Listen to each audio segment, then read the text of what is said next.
Hello, Vol Nation. Welcome to another episode of Believe in Tennessee Football. I'm your host, as always, Kyler Kerberson, joined with Reed Bacon. Got another great one. We're breaking down the Tennessee-Kentucky game, how the Vols pulled this out, how they won, our offensive performance, why it really doesn't matter how long we have the ball as long as we're scoring points, our defensive performance, why it doesn't really matter how much they score as long as we stop them those few times that we needed to. And we talk about Georgia, what we're actually looking for going into this week, and it's not really necessarily in the win column. So, great podcast, and let's get into it. The game. Snap, the kick is in the air, and the kick this time is no, sir-ree. No, sir-ree. Final score, Tennessee 20, Florida 17. Pandemonium reigns. Loads up, fires long for the end zone. The pass is going to be caught. Tennessee wins! It's by Tennessee to one Jennings. Jennings makes the catch in the end zone on the Hail Mary. Down at the 35, to the 40, to the 45, to the 50, to the 45, to the 40, to the 35, 30, 25, 20, 15, 10, 5. What did he do? All he did was score. Joey Pence, touchdown on play number 1. So, before we get into the show, got to shout out our number one sponsor, betonline.ag. They're the best place to go if you're betting on anything. Football season in full swing right now, college and NFL. We got basketball starting up. You got baseball getting into the playoffs. We're now into the World Series. So anything you need to bet on, BetOnline has it. All the odds, all the stats, all the news that you could think of. So if you're going to make a thing more exciting, like a game, BetOnline is where you need to go. So if you go to their updated website or use your mobile device to sign up, you will receive a 50% welcome bonus when you use the code BELIEVE50. So remember, BELIEVE50, that's BLEAV 50, to receive that 50% welcome bonus and just have some more fun when you're watching these games. BetOnline.ag. Okay, welcome in, everyone. I do have to start off with a little disclaimer. If I sound stuffy or sniffling, because I probably will sniffle a few times, I've got some allergies going, so just want to apologize on the front end for that. Also, the place where I'm recording right now is right outside of a common area where some people are watching the Nashville Predators and the Titans game. So fair warning if there's yelling in the background. Hopefully there is not. Reed also has his family with him in the Chinese restaurant, cooking up some grub in the back. So fair warning for them. But started off how we always do. Reed, how we doing, bud? Yeah, I appreciate the fair warning. I'm in the dining room and the kitchen's literally right here. And we just all got back in town from Memphis. So they're in there making some dinner. So we might hear some stuff, some General Tso's chicken being tossed around. Yeah, no, it was an incredible weekend. You know, my cousins, Lee and Liz, and Bailey and Austin, you got to meet all of them. So they had a big double wedding down in Memphis. And so it was great. I mean, it was jam-packed, but of course, weddings start at 5. Down there, the game started at 6. You know, so I literally get in the car from the actual ceremony, and we're getting in the car to head towards the country club where the reception was. And first play, I got in there, listened to Bob for a second talk, and then first play of the game, I hear Javonte Payton just house call it, and I'm like, "Let's go!" I was like, "This is huge." I was like, you only heard it, you didn't even see it. Well, correct. I heard it, and then I got to the country club and started. And they had, obviously, it's a country club, so there's big, nice ballroom area, which is where the wedding was. But then they have a bar. They have a men's locker room because it's a golf course too. And so I had plenty of TV. So I was definitely score watching. Got to watch it again today. But awesome weekend. I'll say this. It was so funny. So you know Lou, Lee and Liz's dad. Yep. You know, you guys have your cute little picture together there where, when we went out to dinner. And well, Lou has two brothers, and one of his brothers, Mark Chioza, is a huge Tennessee fan. So there's a bunch of people either watching on their phone or going to the different TVs throughout the country club. And Mark's going around, he's like, dude, he's like, do you know Reed has a podcast with Kyler Kerberson? They're like, what? And I swear he started telling like 4 or 5, 6 different people of the Chioza family. And I'm like, get kind that of getting fan count up. You know what I mean? I know. And I'm starting to get embarrassed. And then Ariel and I were in a room watching it together, my girlfriend, and she's like telling someone else, like, yeah, he's got a podcast. It's BLEAV. And she's like spelling it out for him. And I was like, but anyway, so it was cool to hear him talking about it. And Mark's a huge UT fan, so it's great to have some of our West Tennessee people. But anyways, great weekend, great time. And then it was great. I had 6 hours today in the car. So I rewatched the game. Took 2 pages of notes. Yeah, about 2.5, 3. So anyways, I'm really excited. We haven't talked about the game. So which is why I love doing it that way, where we literally don't talk to each other about it. And this is the first time we're saying anything. So it's a honest reaction.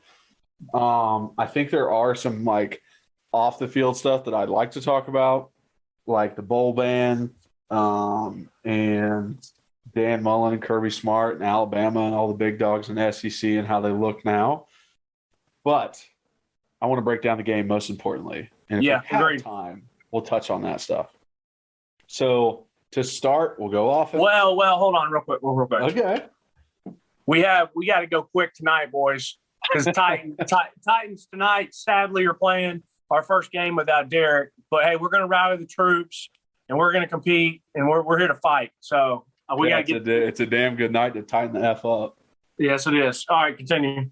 All right, so offensively, as you mentioned, first play, I mean, just 88 and out the gate is like a saying. 72 yards and out the gate was just an amazing feeling to do it on the first play. Just absolutely incredible blocking. Great little just stutter step by Peyton. That's all it took to the house. And I just love the fact that we can do that to a Kentucky team. I love the fact that we were so up tempo. I love the fact that we were able to score 45 points with 47 plays, which is like almost insane. I honestly, because we've seen the stat as it's gone on of plays per minute. We're at the top of the nation of plays per minute. I want to know what our like points per minute of possession is. That's what I would love to know, because I feel like we got to be at the top also, because we're so fast. We barely ever have the ball. We lose the possession battle almost every game because our offense is so fast. So I'd love to know that stat. If anybody else wants to do the research, completely up to you guys. But some other things, I think I have like some teaching points, but like overall stuff. The drive before the half, 3 plays, 35 yards, 14 seconds. I mean, so impressive to go that fast. So impressive to just he threw it to Tillman 3 times in a row, just to have the balls to do that. I mean, everyone knows that the past 3 years with Jeremy Pruitt would have taken a knee. There's no way we would have gone for it. There's no way we would have even tried. And it ended up being the reason why we won that game. Another thing that I want to talk about before I get into like individuals that did really well that I liked on certain plays and specifics. So at the end of the game, we had a drive after they scored. We're up 45-42. There's 9 minutes and 36 seconds left. At that point, our time of possession was 8 minutes and 29 seconds for the entire game. We drove down the field and took off 4 minutes and 54 seconds. We were about 60% of our total our total possession time. We did another 56% just in the fourth quarter, ran that clock down, and I think that is such like a huge thing, because as you went through the game through 3.5 quarters, all you had was 8 minutes and 30 seconds of gameplay. And then all of a sudden you do almost 5 minutes in the fourth quarter. We don't end up getting points out of it. We missed the field goal. That was the double sack where that was the Jalen Wright drive where we're driving, pounding, and then we take the 2 sacks and miss the field goal in the red zone. Yes, it's also the one where it was like a false start. Yes, yeah, it was, and then we got to redo third down that drive. Yeah, we missed the field goal, but it takes off 4 minutes and 54 seconds, which is like it's almost insane to think like how fast we were going before, and we just kind of slowed it down just a little bit, and we're able to take that much time off. Like in and of itself, like that is a very impressive thing to literally switch up the way your offense is moving in the fourth quarter, just to take time away from Kentucky, being confident that no, you're going to score and just not letting them get as much time. Like, absolutely love that. And I mean, it really does make a difference when you break it down that way. So individual plays that I love to talk about. We had that first play. We came back on the next drive. We ran the same play again. And I don't know if people saw this, but Jacob Warren absolutely decleated a linebacker running out to the flats to tackle Javonte Payton. It was our second play. We scored on that first one. It was our first play in our second drive. Jacob Warren's lined up outside. Linebacker comes running out there with the motion of Jabari Small out of the end zone. Jacob Warren literally takes him off of his feet and just dumps him on the ground. And immediately, I didn't notice it at gameplay, but when I rewatched it, I screamed. I was like, oh my gosh. And I was like, I have to shout out Jacob Warren. Love the guy. Coached the guy when he was in high school, so had to shout him out. Other stuff, I was so impressed with Hendon. Honestly, dude, every week I just feel better and better about him. And,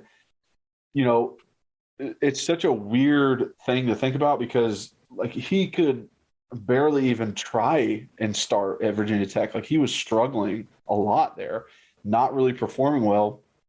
And I just feel like Heupel's putting him in the right situations. Let me jump in real quick. I don't necessarily think I don't know enough of it, but I don't necessarily think you. Well, okay, I won't because I was gonna say I don't necessarily think he was struggling and had a chance to start and then would struggle and then they would pull him. I think it was maybe he just didn't fit what Fuente was doing and he would play okay and then have a bad game. So then they I thought it was more of a quarterback carousel, but then as I was about to say that, I was like, well, I really don't know that. So, yeah. But anyway, maybe someone can tell us different because I don't think he was some troubled garbage quarterback coming from there by any means. No, I don't think he was garbage. I wouldn't put it that far. I wouldn't say great. Okay, yeah. But I think he was average there. I think he was pretty good. I think he had his moments for sure. Yeah, I think Milton looked below average at Michigan. Where Hooker was kind of average while he was at. Okay. Yes. No. Yes. But very impressed with him. I honestly thought it was awesome. Another guy that's impressed with Cedric Tillman. I mean, Buddy just makes plays. That's just what he does. Those 3 plays right before the half, the big long catch over number 14, the touchdown catch he had. I just love that we actually fed him the ball more. I think he needs to be in the offense more. And when I really started to think about it, I'm like, dude, our skill positions and where we're at skill-wise, and I know we thought before the season, oh, we're going to be okay. We got good depth at wide receiver, got good depth at running back, it's going to be fine. But, I'm so excited for the future because of the fact that, Jalen Hyatt's a sophomore. Jalen Wright at running back is a freshman. And it's just a lot of these other guys can come back another year. We can be in a really good spot moving forward. And I'd love to see it. It just made me think about that when I was watching. I'm like, dude, with how good Jalen Hyatt has been and Jalen Wright's showing, improvement and all that kind of stuff. It makes me feel good about what's to come. Jabari Small, dude. That touchdown run and that juke, oh my gosh. In high school, when me and my buddies would play NCAA or Madden, and we play against each other, and if you had a special move on somebody, a juke, a spin, whatever, or a hit stick, we'd literally start going, huh, huh, like that was so nasty. I'm about to throw up. That's how good it was. That's exactly what I thought of when he just hit his foot in the ground and juked back. I was just like, huh, huh. Oh God, that was. I can see you and Cody and Saul and like whoever else playing that right now, and someone just went like over dramatic. Yeah, exactly. As soon as you like get a big hit with like a slant coming across the middle, incompletion, then you're just like, yeah. So that I love that by Jabari. I think he's such a great running back. His one cut movement is amazing. I just wish he could stay out on the field longer. And Tyon, I don't know what's going on with them. I thought, hey, we got a bye week. We're going to be good. They're going to be healthy. They're going to be able to stay out there the whole game. And we just cannot get these guys out there, which sucks. I guess you can, point out some things that you saw, and then I can possibly step in on some like improvement stuff that I would want out of the offense. Have you hit any? So was that kind of like your plays that you wanted to go over yet, or? Yeah, I guess. I mean, some of the improvement stuff is on some of the plays. Okay. All right. Let me jump. So, all right, let me jump in. So, as I mentioned, I was watching the game at a wedding. So I'm going back and forth, score watching, score checking, and I have text messages coming in. And so I have the Vols watch party, and it's so dramatic, the ups and downs. It's like, oh my gosh, let's go. And it's like, okay, well, I know something good just happened. We scored. Or it's like, oh my gosh, like this is terrible, like whatever. So obviously we all get fired up on the first score, but then I'm starting to get to the clubhouse now for the reception. I'm getting these texts. It's like, oh no, like, holy crap, we're screwed. We can't stop the run. They're controlling everything. And I'm like, wait, what? And so I'm getting the highs and lows of people's feelings. And then I'm seeing what I watched highlight wise until I go back today on the car ride back and I get to rewatch it. And so that's like it's like two different games, to be honest, when you're hearing it and stuff like that. For sure. So first off, offensively, and I guess saying that is really more for defense, to be honest, because of some of the different stuff that I saw. But offensively, man, to get that touchdown like that, after I heard on the radio, I was like, let's go. Like a couple things I thought of. It's like, what'd you say last podcast? We need to start fast. If we start fast and Kentucky has to play from behind, it kind of changes things. So it's like, to be honest, I still didn't think that their offense was that different. I really felt like I was watching the Titans with their offense. They run the ball. They'll run the quarterback every so often at a good time. They love a nice play action, deep dig, or a nice play action curl. And I thought their offense was pretty good, to be honest. Like, I thought they ran the ball well. I think their offensive linemen got up to the second level well. And I think their offense is good in no way, right? And right. They scored 42 points. So it's like, right. They didn't really struggle at all. Right. No, exactly. So, but then to go with us, and it's like first play. So I was saying that to say, yeah, we can take them out of their pound the run or whatever, but they weren't as much pounded as I thought they were. Hell, they're not, a naval, or, an Air Force or Navy or Army, but we score fast. I'm like, bet. Another thing I thought besides after the starting fast was, dude, Javonte Payton has wheels like I did not think he had. Like when I saw him at practice, good athlete, like good, just a good player, Like you could see him and know that he's going to be somewhat productive. Yeah. Obviously, I didn't think he was going to be like this. And then when I saw him start making plays, I'm like, all right, he can beat some people deep, But I'm like, when you have people that can either beat someone deep or can go get a jump ball, even if they show speed when they're going deep, that still doesn't mean that they can be someone who catches a screen and houses it. In my personal opinion, like there are receivers that I'm like, oh, you're going to put them in the burner and let them run by someone and throw a go route to him? Sure. But if I thought that same person was going to catch a screen route, I'm like, oh, hell no. Because, like, I just don't trust him either making a move or catching in traffic or making the different kind of speed. Right. And so when he took off, I was very, very impressed by that. Like, very impressed. I was like, dude's got some really good wheels. And so, anyways, offensively,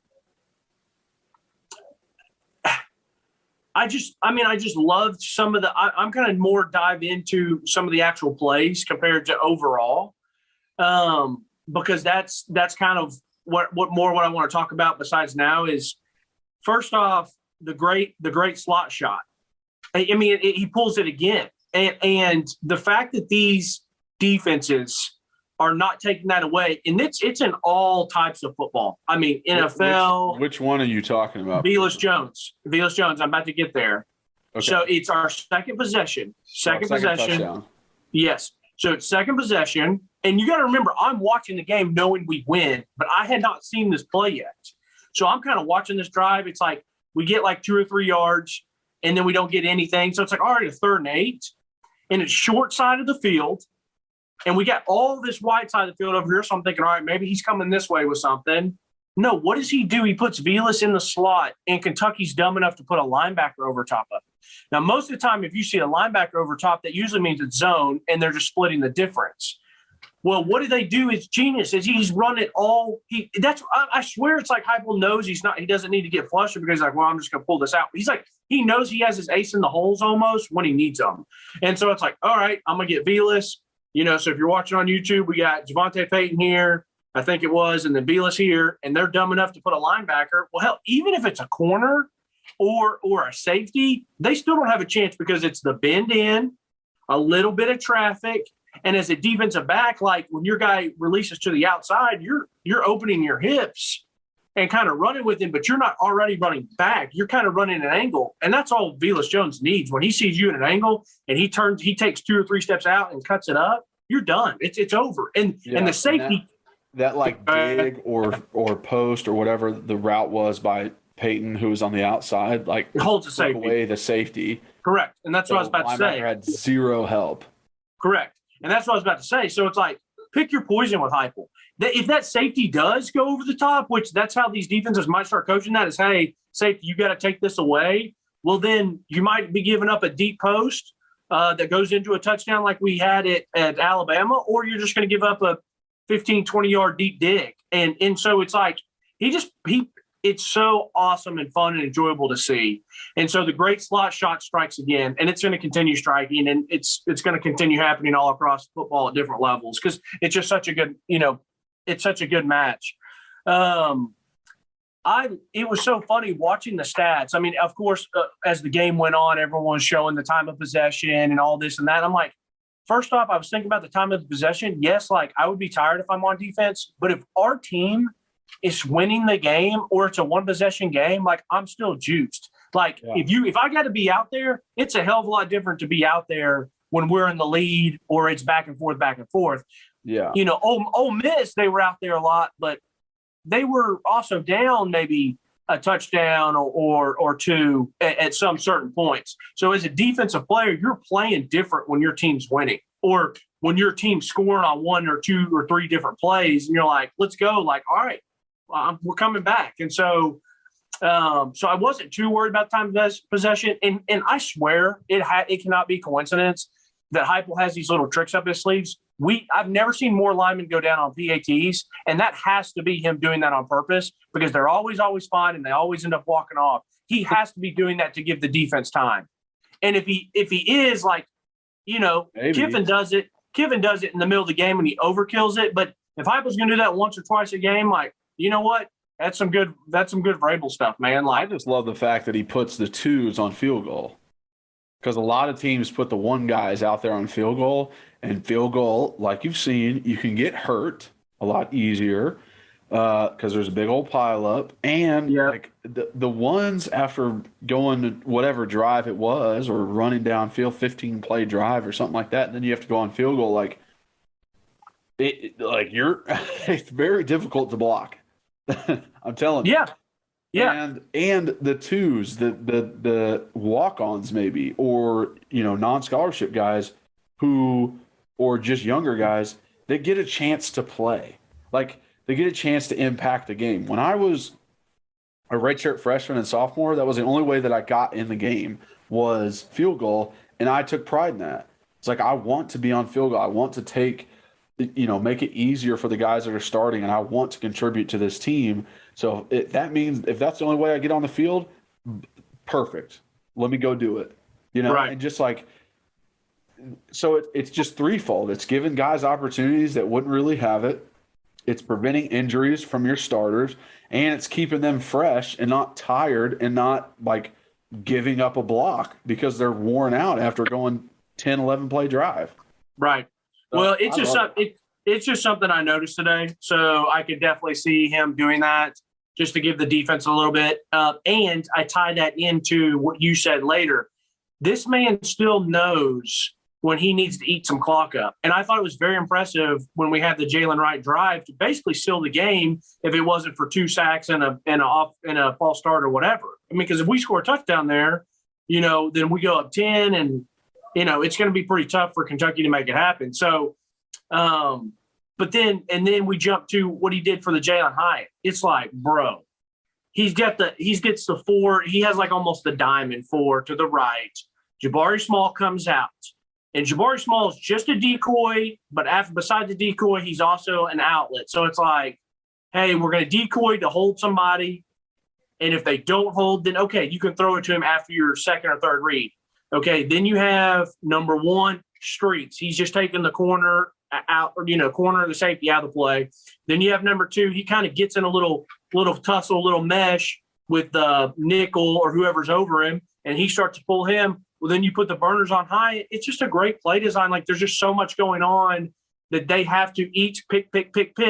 And if they might have picked to jump with Hyatt, well, then, okay, we're going to dig it down to Jabari, or we're going to dig it down to the guy who's at the top of the diamond. So that stuff is just so creative, and it's so enjoyable to watch. And it's not rocket science. He's not trying to overthink stuff. He's not putting people forward a diamond and going, okay, we're going to do a slant, and then we're going to do an out, and then we're going to do a go, and then we're going to do a curl. It's like, no, like we can it was basically 3 goes and a banana route. And it's like, just pick one defensive player to mess with, and then whatever they do, you do opposite.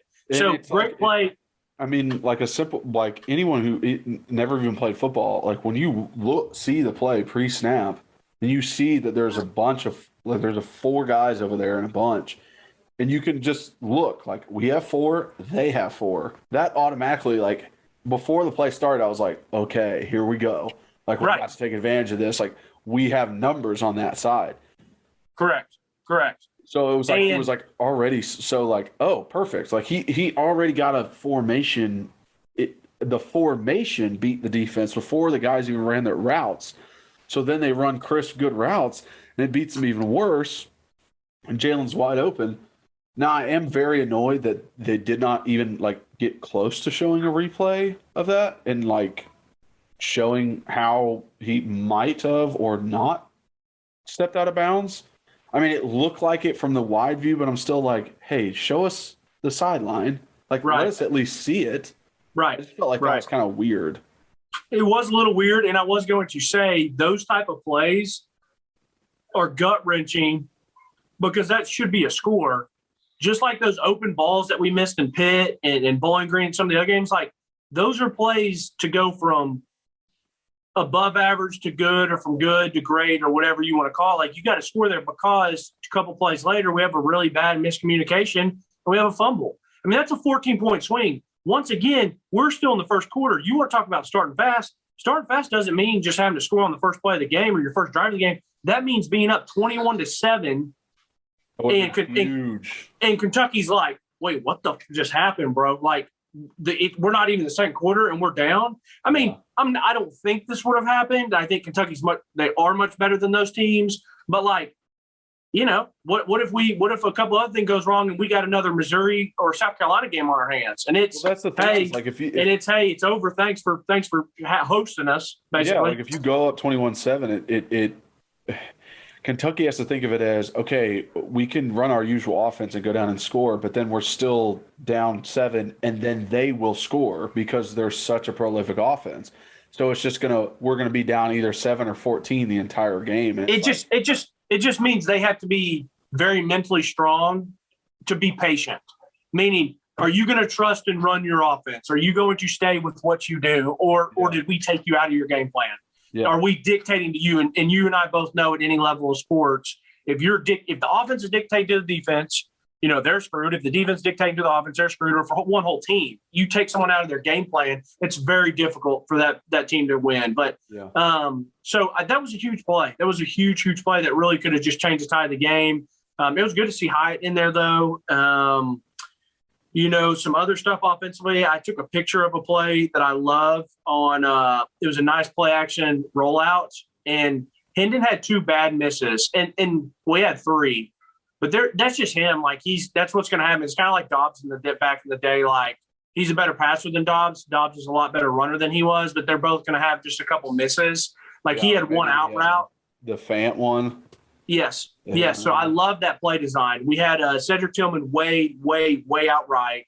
We had two other guys left. It looks like it's going to be a run. They play action run. The corner or nickel, who was supposed to be, I guess, guarding Princeton, is not watching Princeton. And I thought about this too, like as a defender, if I'm up, I know I have you at tight end, but I also, if I see a run, I don't want to engage with you because I'm thinking you're going to block me. So I'm trying to get around you. And so what he did, and that's just that's the beauty of play action, is this guy's not looking at Princeton. So he thinks he's cutting in about to make a tackle. It's a quick play action, roll out. And I love a play design like that. He's got to hit that. He had another one that was like hilariously bad. I mean, it was like a comeback or a hitch route, and he sent it like 5 yards right and 10 yards too high. I swear, I think that might have missed his grip or something, because it was just like it. He didn't get hit. No one was in his face. And it was just like a comeback to like Cedric Tillman over on the sideline. Yeah. And it just soared like over all the players standing on the sideline. I'm not kidding. I saw a couple of those when we went to practice on routes on air. That's why I was like, dang, this boy ain't playing. Shows what I know. But he did. And so the one that I really bummed me out was the 3rd and 8 late in the game, and poor Cedric Tillman running with that hand out, like doing the do steps. And I've seen that guy do it 100 times this year, but that was just that one. I was watching at the wedding. I was like, that's when I started getting a little nervous, because they had gotten it within 3, and I was like, let's keep the pressure on them. And they made a good stop, 3 and out. But to kind of wrap up offensively for me, because I mean, hell, we didn't run even many plays, but I was happy with how Jalen ran. I was very happy with how Jabari ran. Once again, like, it's funny.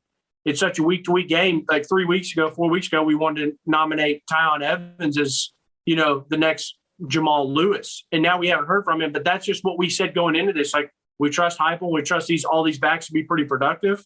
And so I was also very happy with the offensive line being able to have a 4 or 5 minute drive at the end of the game against that defensive front 7 and really make some nice holes. I know the sack yardage is going to hurt his running yardage, but for Hendon Hooker to only have, quote unquote, 41 yards of rushing, that man had some very nice and very big time, timely runs. 25-yard rush on a 3rd and 10. Just like, I mean, he's a baller, dude. He is. And so basically, some other stuff by that, I'm trying to look. I mean, obviously, It was great to see Cedric Tillman go up. I love the pictures that you put on Twitter, because when I was watching that in the car today and that guy went like this, like he little, I'm like, bro, you're a clown. Like, I don't get why corners do that. All they're doing is setting themselves up. Now, maybe if that was like a 4th and 8 and it was to like almost seal the game, okay. But put that chest out. Dude, pull a Jonathan Allen back in the day against Bama when he swats it in the end zone and pulls that helmet off. He's like, what's up? I'm that guy. But you got a lot of ball to play, and then you get mossed, and then you go down with an injury, and then you look like a clown. So it's like, I love I mean, when I was rewatching it, I remember him celebrating at the time and being like, God, whatever. And then, game went on. I didn't really pay attention to who Cedric Tillman mossed.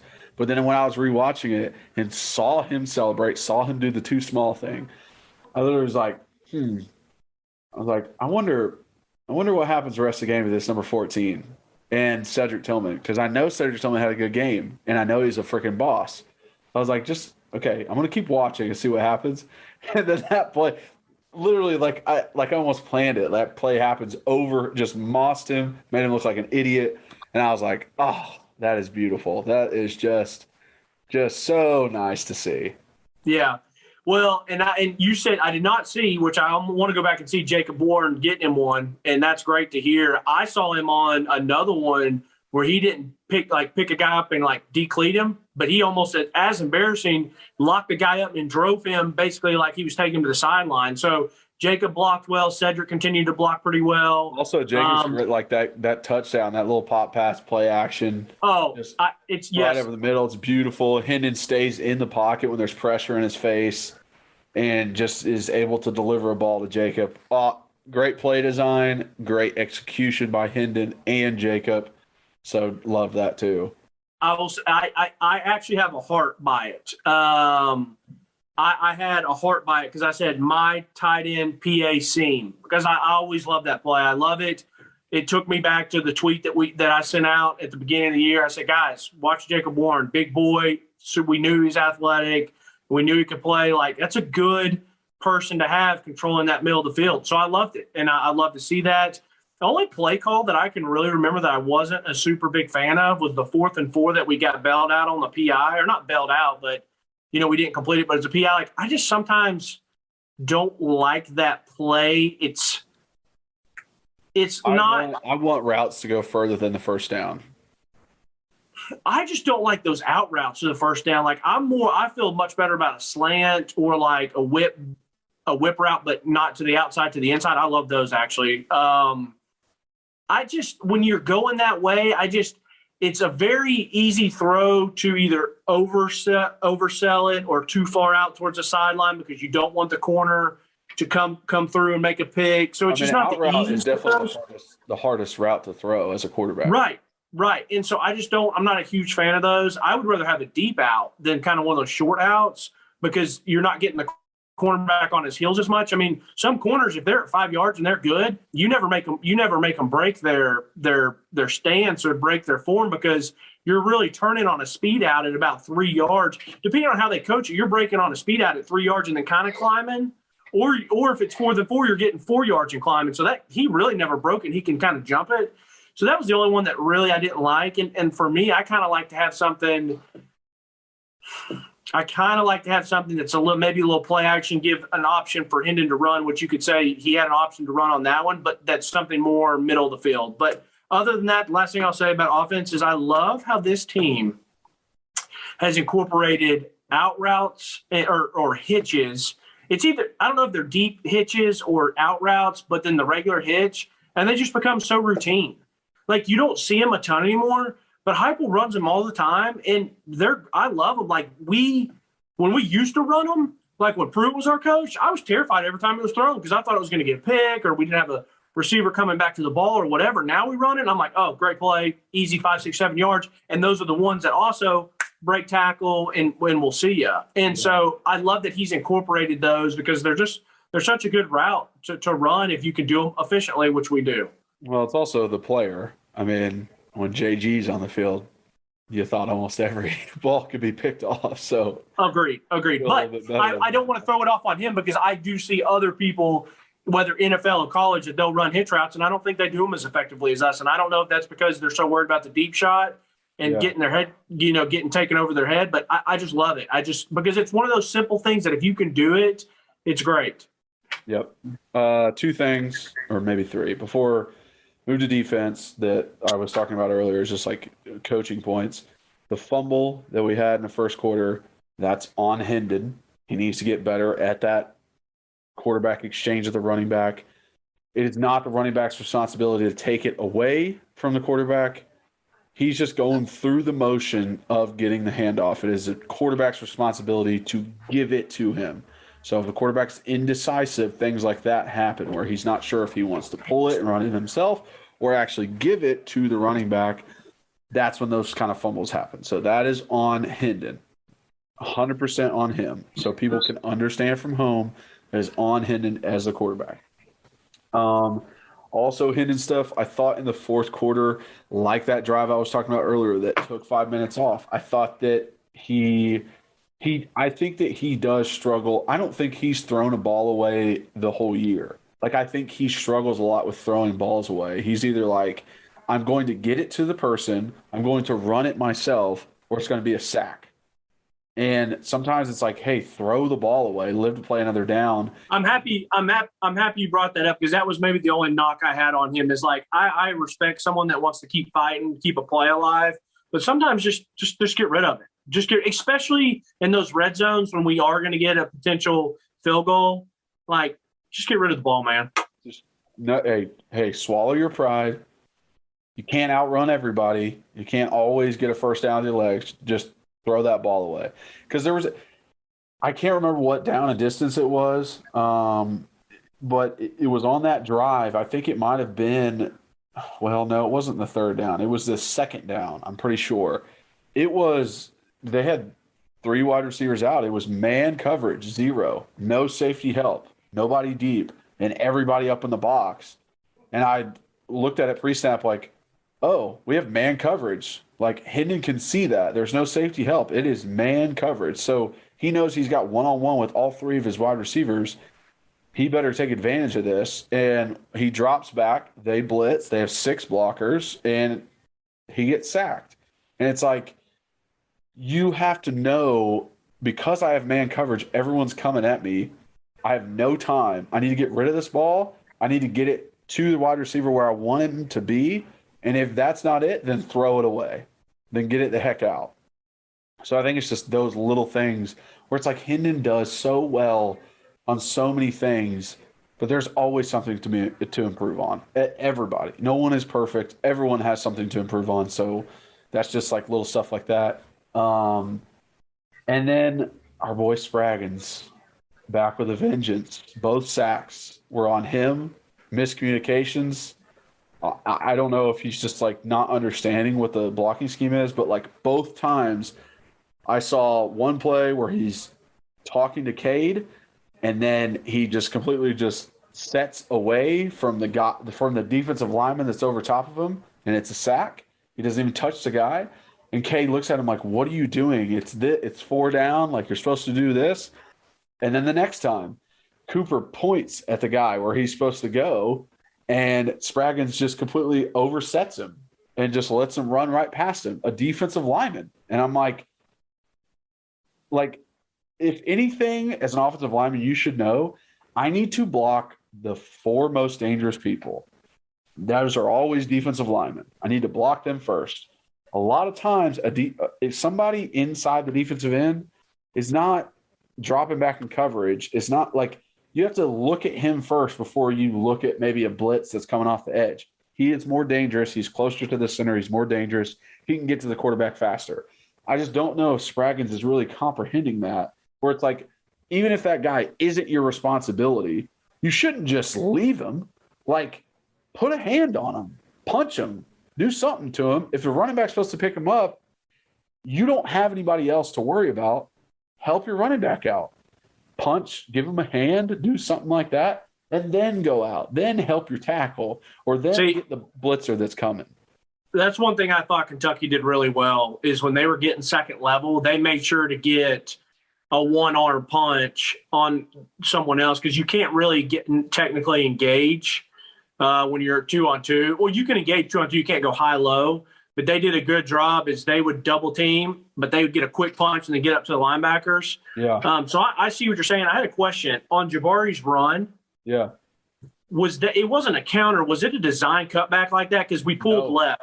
No, that was all Jabari. That was all Jabari seeing the defense and being like, I see a hole back here, because what they ran, we had 2 pullers. Yeah, they had 2 pullers. Like, he was supposed to go.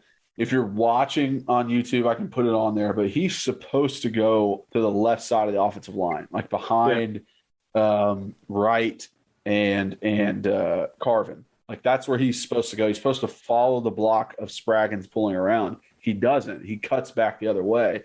The reason why that hole is there is because Cade sealed really well, but their backside guy for Kentucky came upfield and did not hold his spot. because they designed that play where usually on like a regular counter, Cade would squeeze and set back to take the guy on the edge. Yeah. Instead, they said, hey, Cade, what I want you to do is just go up second level or maybe even go down and seal a three technique that might be there. And what we're going to do is read off of that defensive end. We're going to make him have to protect against Hendon running it. Yes. Yeah. So with that, Jabari was able to see a huge seam because defensive end was so worried about Hendon that he could just cut back a little bit and take it upfield. And then it's one-on-one with him in the safety. And he made a miss. And we've talked about it before. Running backs are always taught as a running back, you have one guy that is yours, that you have to take care of, that you have to make him miss, that you have to run him over, you have to do something because we can't block everybody. We are outnumbered. Most of the time, that's because you have a quarterback.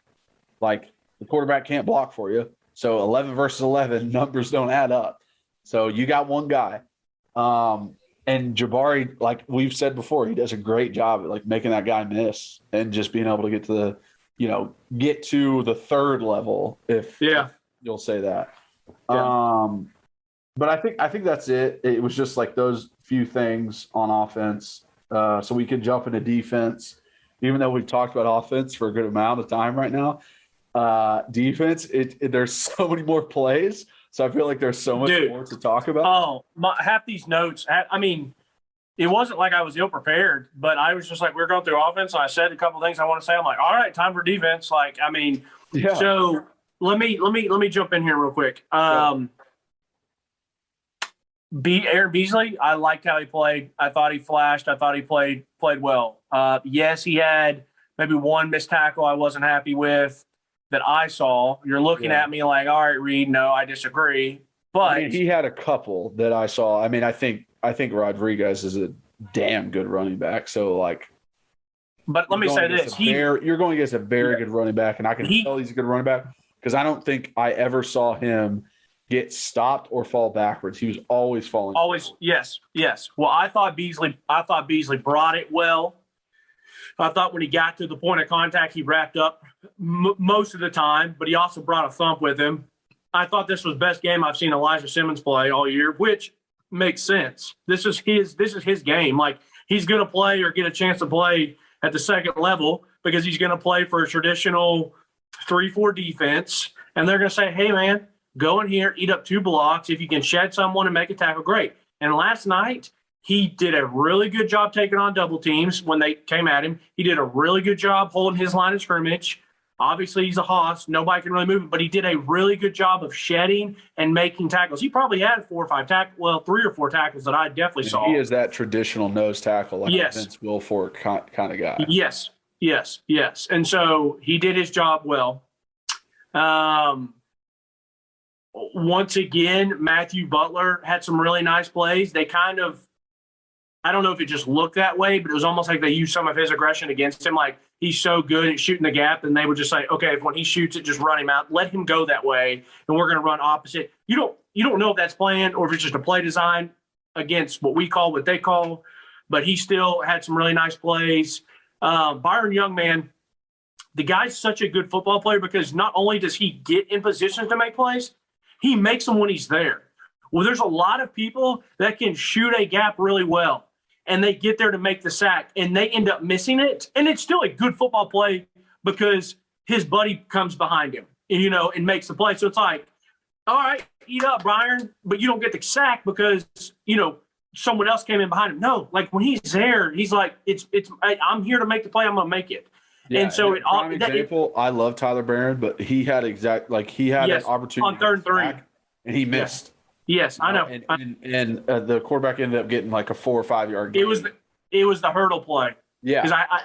Because I noticed it. So Tyler Barron comes in, he misses him. Guy steps up in pocket, hurdles, they get a first down. So yes, not only what football is to make you a good player. Like, for example, Tennessee, if we all majority of our players like Spraggins or some of these other guys, they're probably like 81, 82 in Madden. It's like they're pretty good, but they're going to also make a dumb play here or there.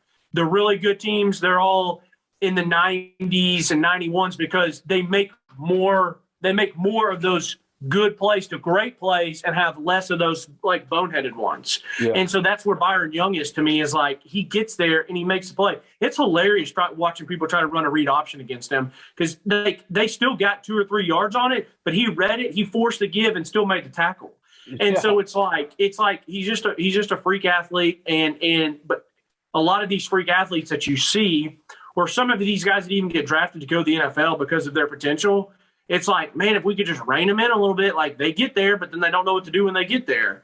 Like, no, bro, like he gets there and he makes a play. Yeah, like being out of control. Yeah, yes, exactly. And like for my Titans fans, it was what Adoree Jackson was. The guy, it was so weird. He was always in position and he would always get a ball caught on him. It's like because he didn't play the ball well or whatever. So that's a big deal that Byron does that. And so anyways, Tyler Barron still had a couple nice plays. He got really lucky to not have the face mask. The face mask ended up maybe in a way, like I was going to say win us the game because Stoops gets the personal foul or the on sportsmanlike conduct, which you can't do that as a coach. Now I know they got the 4th and 24, which I was sitting watching it, and when I had a weird feeling they were going to get it, and I was like, I'm not a big blitzer like defenses I've played on. And I get really nervous when you bring the blitz and do the man up behind you. As I've gotten a little bit older, I'm more comfortable with it because I'm like, F it, man. Like the guy, if you blitz effectively and they don't have some dog at receiver or quarterback, then you're going to be usually pretty good. And so I was like, 4th and 24, I was like, maybe we should just bring the house and not have him give time. But I was like, no, 4th and 24 is a long way. If it was like 4th and 9 or 10, then maybe bring the blitz. But I'm like, it's 4th and 24. Keep it in front of you, make the tackle. They had a good play design. Like, it is what it is. But that's the resilience of this team for this year. I don't want to say it's Heupel's teams because I'm going to, he has to prove it to me that he can do it year in and year out. But to give that play up and that our coaches say, you know what, F it. We sat back and we 3rd and Chavis, we 4th and Chavis, and they got it. F that, bro. If we leave here, we're leaving here going down. And they brought the house. They trusted their linebackers. We got back there. And after the 4th and 24, they don't make another yard. We win the game. And that's the resilience. That's the resilience as a player, as a college kid, to not be like, F, man, like we just lost a game. Like, no, like there's still time on the clock. Keep playing. I'm so glad you brought this up because I was going to talk about it. Like, I wonder what the exact, coverage call was on that 4th and 24 and whose fault it was. I would love to really be able to see it because you can't really see it on the TV copy. But Tim Banks immediately adjusted, and 3rd and 10 and 4th and 10, he runs cover one high safety, man across all wide receivers, and brings it, spins everyone else. Yes. And it's like, holy shit. He was like, all right, screw this. I rushed 3, dropped 8. They converted. I'm coming at him. I'm making him uncomfortable, making him backpedal and try and throw. Yes. And it worked like a charm. I mean, he couldn't do anything. So that was just an amazing adjustment. I thought and the thing is I'm glad you said that because it's an amazing adjustment at the most tight butthole time of the game. The 59th minute. That's what it's and to be able to do that and to be able to just be and trust your guys. Yeah, I don't think people understand how and we still could have lost the game, but the fact that he said, all right, you know what? We're not going to let him sit back there, but continue. Yeah.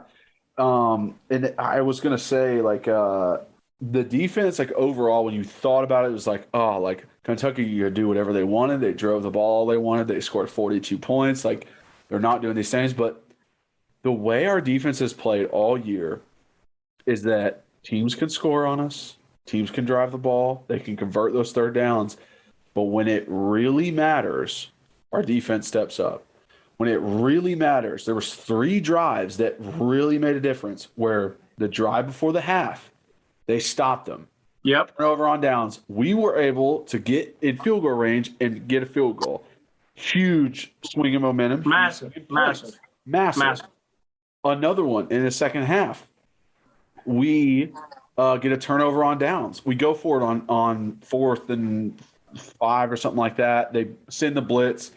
Hendon gets hit and fumbles, a half fumble. He dives on it, catches it. It's a sack fumble. We turn over on downs. Their team gets it. Our defense stops them, turns them over on downs, and we get the ball back. Like, and that was a chance where we're up 3 that they could have taken over the lead from us. And it's just like such an important time for them to blow up. And then this last drive of the fourth quarter, Kentucky's been able to do whatever they wanted versus us. They've been getting 10, 15-yard pops no matter what, that throwing it to Wan'Dale Robinson all they want. And then all of a sudden, defense just goes, nope, not anymore. Like, y'all are done now. We're going to force you into this. And, I mean, yes, they converted on the 4th and 24, but think about it like this. Our defense forced them into 2 fourth downs on one drive. Right. Like, just to force a team into a 4th down is a big thing, especially a team that has gotten, 600-plus yards of offense and 42 points on you throughout the entire game, and then all of a sudden you're just like, no, like this isn't happening anymore. I got you. It's just those money downs, and it's like last night we made them compared to the Ole Miss game where we didn't make them when we necessarily needed to. But I want to continue talking about some different players. So that first drive, I was interested to see how we were going to make adjustments because they drove it right down. And Jeremy Banks and Aaron Beasley were coming up, and they were taking on blocks hard and doing everything they could, but they were just taking them on at 3rd or 4th level, and they're just not big enough to do that. And then I did not think Tank and Trey played well at all. Neither of them. That's in my notes. I was like, Jalen Tank McCullough missed tackles. It's just like, bro, he had so many, and I literally want to go, you know what? Your name's Jalen from now on. I'm not calling you Tank anymore until you show me otherwise, because like that is not how a tank plays. Correct.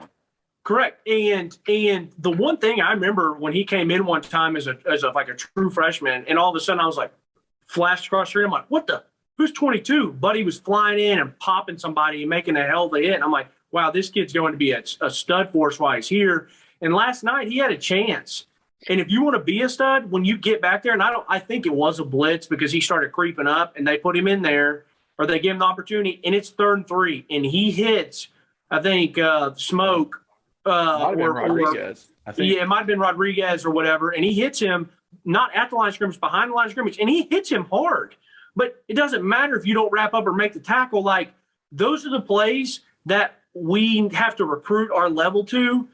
That means that we have a Bama DB, an LSU DB, a Florida DB that's getting drafted in the first, second, 3rd round, because they come up and they're either going to pop you and wrap up, or they're going to come in and slide in and clack those legs out and get up and hit you with the flex. And so it's like, I respect the hard hit, but you got to make the play. And, I didn't really see much from Trey, really. I think they both had like 1 or 2 plays. I was like, okay, good job. I actually thought Tank on that 3rd or 4th down where he had a bat down, I actually thought he got there early. They didn't call it, so good play. Yeah. But I thought those two didn't have a good game at all. I thought, Warren Burrell played like whatever. That was a terrible drop that he had. But from what I saw, he just played middle of the road besides that drop. I thought Alante played well. Like, from what I saw, dude, the throwback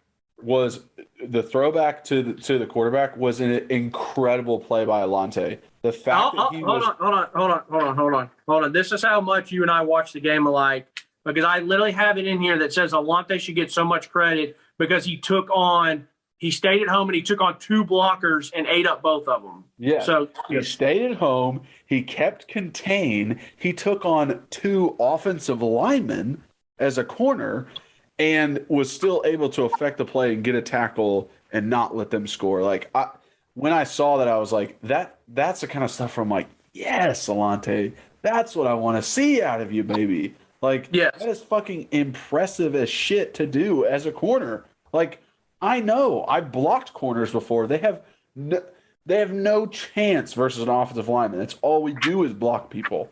And for them to for him to take on 2 offensive linemen on that play was so impressive to me. And then you mentioned the Burrell drop. Man, I thought we'd have way more turnovers than just the Alante pick 6, because Kentucky has been so bad at turning the ball over and so many fumbles this year and all that kind of stuff. I felt like I didn't really see a lot of punching or ripping at the ball like I wanted to. Theo Jackson had 1. where he came from behind and hit out of Wan'Dale Robinson's hands, but it was near the sideline and nothing really happened out of it. But we had 3 dropped picks, like 3 balls that hit our guys' hands that were not interceptions. That, man, if that happens, it's such a different ball game if we just come away with those. Well, I know I said Warren Burrell did have a very nice play that I saw. Yeah, well, it was a good play because he ended up not making tackle. Theo did a great job hustling out there.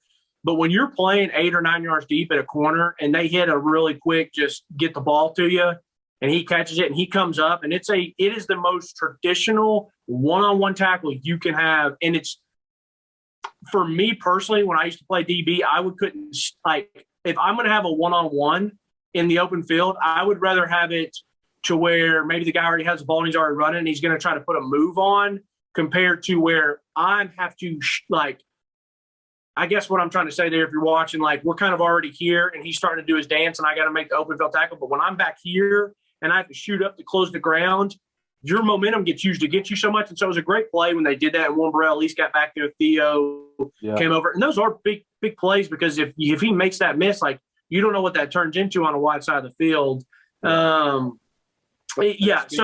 Speaking of Theo, I mean, Buddy's pass coverage was incredible during this game. Played well. He did. Yeah, from what I saw, played well. Such a great job. I mean, that third down where they ended up calling Slaughter for a holding, what an amazing play by Theo, just staying on his guy, being from behind, reaching out, batting that ball down.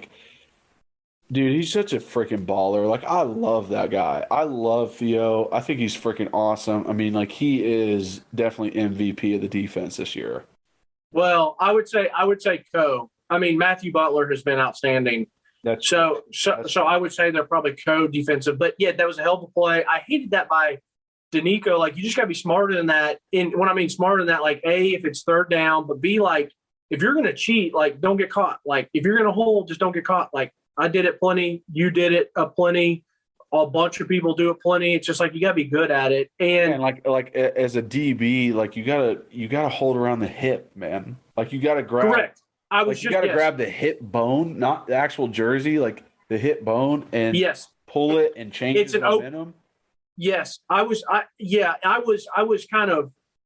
of learned that. I kind of watched and was maybe taught a little bit, but instead of grabbing and pulling, like you said, it's almost like an open hand. If someone runs by and you kind of just turn their body, and I would do that all the time at their hips or their opposite side of the stomach. And then if I had to, even a chest plate, and you're not holding it, you're basically almost getting a stab without showing where you're extending. And it really, really helps. There's so many parallels between corners, DBs, and offensive linemen. It's insane. I would do the same kind of stuff versus D linemen, knowing that I don't have the angle. There's no way I can cut them off. They're faster than me, and they're 2 yards towards the way I need to cut them off. It's there's no way. So what am I going to do? I'm going to try something different. I'm going to try a little scoop off of their hip. I'm going to try and use their momentum against them. Well, yes, that's what I was about to say. I promise you, listeners, there are times where not even an open hand an open hand pull, where you're if someone's running towards you and you kind of pull them, and that's more effective than an actual hold, because you're using your momentum against them, and then we'll spin like a top, and they're turned out, and it took a half a second. No one sees it. And if they're smaller, I promise you, I remember times where there were individuals that were much smaller individuals, and if you get it good, you turn them all the way around, they're out of the play. And I know for a fact that you did it against, whether it was a DB or a linebacker that just could not compete with you size or strength wise. I mean, you can spin them like a top or get them completely off their track, and you don't have to hold. Yeah. Exactly. Lastly, I was happy with what I saw from our defensive line. Amari Thomas, he got pancaked once bad, but I thought he came back, played well, held his own, made some good plays. My man Caleb, one time they tried to block Caleb with a defensive lineman. A tight end, and he ate him for lunch. He had him 4 or 5 yards in the backfield, just getting pressure. So I was happy with Caleb. I didn't see much of Ramon Harrison. or Roman No, Harrison. I didn't either. I don't. I didn't see. I didn't. Like thinking about it after watching the game twice. I don't even think he played. No, he did. I saw him a couple times, but for me, it was Byron Young. It was the ones that I kept seeing were Byron Young, Elijah that I was surprised with. Caleb had his normal couple, really like catches my eye. Byron had some plays, and then Matthew Butler. He didn't have as many, which is funny. Like he still played well, but he didn't have as many as usual. So I didn't really think. But I hated not having Latrell Bumpus. I think he would have helped. But DeJounte Terry actually had a couple nice where he was that prototypical D nose guard, nose tackle, and he had some good plays. But defensively, I just think everyone played pretty well except for the safeties. And like I said, I just think tackling wise and some different stuff, I just thought it was one of their more poor performance games. And I'll say this, I liked the adjustment that we made because I was counting it on the first drives. I mean, I put my notes here, I counted it. They had 8. It was a very nice little formation for Kentucky where they had 3, I guess they had their 5 down linemen, and then they have a tight end on each side, and then had tight ends behind them or whatever it was. So I counted, they had 8 people blocking to our 6, and one of our 6 was Theo that was just walked up. Yeah. And so it was such cake. I mean, they blocked the down lineman, they got up to the second level, and I just liked how we did a good job changing our formations and kind of changing what we did to counteract that. And we also blitzed more to shoot some of the gaps. Yeah, I mean, I think it's going to be really important to get more linebackers in here. I mean, we talked about it way back. But I think that's just like a position that it's just like, man, like I love these guys. I love how hard they fight. I love how hard they play. But like, they're not the prototypical SEC linebacker, and they're not quite making the plays an SEC linebacker would. Yeah. I think they might be able to, but like I remember like looking on Twitter and people being like, "We got to punish this quarterback whenever he decides to run," and I'm like, guys, he's 6'3", 230. He's bigger than all of our linebackers. There's only 4 guys on the field that are bigger than him. Our defensive line. I'll give credit to Big Amari Thomas. His big butt was running down, and on that hurdle, he came in and had a nice little hit and fell on him. I'm like, all right, good. Get your piece when you come in. Yeah, at least one. But I'm like, dude, these linebackers, like, they might be able to run and hit him, but at the same time, they are literally smaller than him. So there's not much, like, punishment you can do to a bigger person. I mean, I should know. I took a lot of linebackers running right into me. It was just like, okay, like, you're 70 pounds lighter than me. Like, this is not going to do anything. What about in practice at Catholic when you have the guy wrapped up and I would come in just to piss you off and blast the pile? Read for the listeners and watchers who don't understand what he's talking about. Hey, he's talking about defense. He's talking about defense. Hold on. Oh, you just said linebackers never affect you, but you got pissed a couple times. For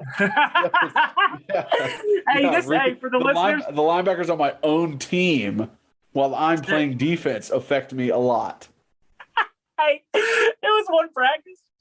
You're like, seriously, stop doing that. Like, seriously, quit it. I was like, all right, this is so bad. Like, because you were such a nice, good-hearted guy. Like, you really, really are.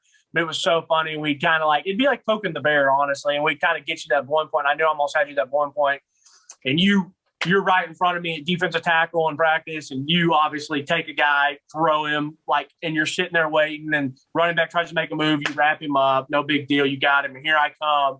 And it is really stupid because I could have hurt you or more important, hurt you, but definitely hurt myself just because I'm much smaller than you are. I came in and I hit you lower in the back and turned around and looked at Tyler, and he and I are cracking up, and you turned around and you're like, seriously, if you don't cut that out, I'm going to beat your ass. and of course I knew you were never going to hurt me because you're just such a good friend, but it was hilarious, bro. I always listen, you were not the first and you were definitely not the last. People assume that because someone is Yeah. bigger than them, they can do whatever because, it won't hurt them. They're Yes. bigger than me. Like, Yes. no problem. But still at the same time, it's like, you're hitting me. You realize that, right? In your lower back that doesn't have pads. Yeah. Like, you're hitting me when I'm not, I can't see you. I don't expect you. Like, I'm turned the other way. Oh gosh. Like, that does make a difference. All right, I gotta get ready for this Titans game. Yes. I mean, I pretty much hit all my defensive stuff. Is there anything that you had that you want to say? No, that was pretty much it. Obviously there's there's things that obviously the defense can do better, missed tackles, taking advantage of third downs and stuff like that. But like we said in the beginning of the year, like this defense isn't really the strength of the team. And if they can bow up when they need to, like they did, that's what affects the game. They scored 7 points as a defense. They prevented, those 3 drives that I talked about earlier. And they gave us one. So it's like that's the kind of stuff you need, just opportunistic defense. That's it. It can be almost, yeah. I mean, there's sometimes that's better than holding a team to, 17 points but not getting a turnover or whatever if your offense is only going to score 16. So, I mean, whatever. It's a different style of ball nowadays. That pick, man, I've told people on here, there's nothing that gets me more excited in football than a goal line stand. I think it is the greatest thing that you can do. But second, and a very close second to that, is a jumped route pick six by a corner or someone that, I mean, it could be a safety or whatever, but someone that's kind of almost in man coverage. And I remember as a little fourth grader watching Dwayne Goodrich jump that route in the national championship game. And I will forever remember that 23 going down, the spat, that boy just house calling that. It was so, so sick. And most people are in the backyards or playing pickup football or playing pickup hoops or baseball. And it's like, all right, like I got to hit this homer in the bottom of the ninth, bases loaded, or 3, 2, 1 in the shot. No, like for me, I would literally like throw a ball up or have my dad throw it, and I hit 1, 2, 3, jump it, and just like house call it. And like I'm telling you, like pick sixes like that are still one of my favorite. I would rather have a pick six like that to win the Super Bowl than I would to have like me throwing a touchdown pass or catching one. Like no, the pick six is so sick. It's such like a true defensive player. Yes, but it is. It just, I think the way it looks, it's so beautiful. It's a hell of a play because corner is so difficult. And hey, Alante might get beat sometimes. We know it's going to happen. But when he sits on routes like that, he's also going to jump some. So, anyways. Now, real quick before we leave, obviously we have a big game next week versus Georgia, division rival. Georgia's number 1 team in the nation for a reason. They're very, very good. Their defense is outstanding. And their offense is ho-hum, but they have athletes, guys who can make crazy plays. For us, like we said before, I would just love it if it was like the Alabama game, where it's competitive in the fourth quarter, where we kept with them, where if we score more points than any team has on them this year, I'm happy, honestly. Like, and I don't know what the highest is. It might be Kentucky at like 10. I think it's 13. 13. Like, if we score 20 on them, I'm going to be so happy. Because it's like, okay, like Josh Heupel's the best offense that Georgia has faced all year. And there are things, the win-loss column is not what I'm looking for. No, agreed. Completely agree. There's so many other intangibles that I want to see. A couple things. So first off, I wanted to, before I forget, I wanted to shout out Michael Perillin. He's actually a former Vol for life. He played at Webb. He was actually another 27 as I was, and so I've got to be good friends with Mike or running the same crowd with him in college and after college. And he's a huge listener to the pod. I appreciate it. He's always listening. He's always hitting me up, texting me. It was hilarious. After last week, he reached out to me, and what I was going to say, he's a former Vol for life because he played at UT for a little period and stuff. But he reached out and he said, "Hey, I know who it was that got smacked in the face, aka got punched in the face by Jason Kroom, which I know everyone loved that story, but it was Jacquez Bruce, which is kind of makes I literally looked through the recruiting classes, and it was between Jacquez and someone else, and I couldn't really remember which one it was. Well, I just think that adds to the story because, like, he was probably a 3-star, but of course he had some more pub to him because he was a Knoxville kid. And, like, I mean, Duke, I remember Duke was a blazer. I mean, he was so fast. Obviously, he didn't play here. He went to MTSU, I think, and I don't know how he really fared out. But the fact that you're a hometown kid, you grew up literally in South Doyle, like 10 minutes from the stadium, and you can't keep the tradition. It makes me even more, I'm more happy that it was a scholarship guy and that Kroom was like, yo, like, I don't care who you are. And like, you should, like, bro, you're a Knoxville guy. Like, don't step on the tee. Like, quit trying to be a stud. From Norcross, Georgia, just knocked your ass out for that. Yeah, exactly. So that was one thing I was going to say. Another thing is I do want to talk about what's going on at Florida at some point. I want to talk about, the Bama and LSU stuff, but I don't want to right now because I'm ready to eat and watch my Titans. But for Georgia, man, I saw someone tweet it and made me laugh. It's like, this would be a good time for Georgia to Georgia, and lay an egg and do something stupid. But I just think this team's so good that, like, they're not going to Georgia. Like, Kirby Smart can't screw this up because they're so good. And I think just front seven wise, I'm really nervous what they'll do to our offensive line. I still trust Heupel. Let's just at least throw a couple haymakers at them and make them answer. But I just think their defense is that good. They're like the Bama or LSU of a couple years ago.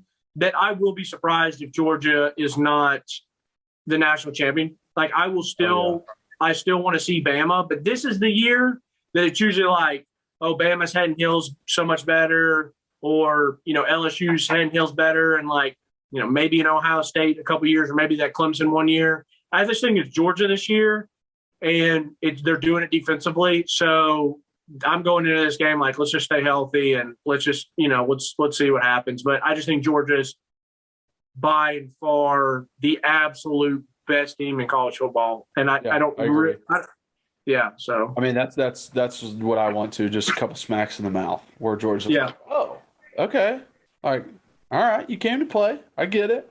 Like, that's all I want. So agreed. I'll be happy with that. All right, great podcast. Appreciate you guys watching and listening. Subscribe, like, hit that notification bell on YouTube, follow, rate, review on all the podcast platforms. Contact us. We got a phone number, 865-322-9232, and an email, believein.tennesseefootball@gmail.com. And then you can follow us on all social medias. So on Facebook, Instagram, and Twitter, I'm just at Kyler Curvison, at rbacon26 for Reed, at Believe in Tennessee on Twitter for our main account. So follow us all there. Please keep spreading the word about us, what we got going on, what we're doing, and how much fun we're having here. And make friends in those comments on YouTube. I see a lot of them, so just really love all the love you guys are giving us, and appreciate all the support. So let's go into this Georgia week, and let's enjoy this 5th win of the season. As always, go Vols.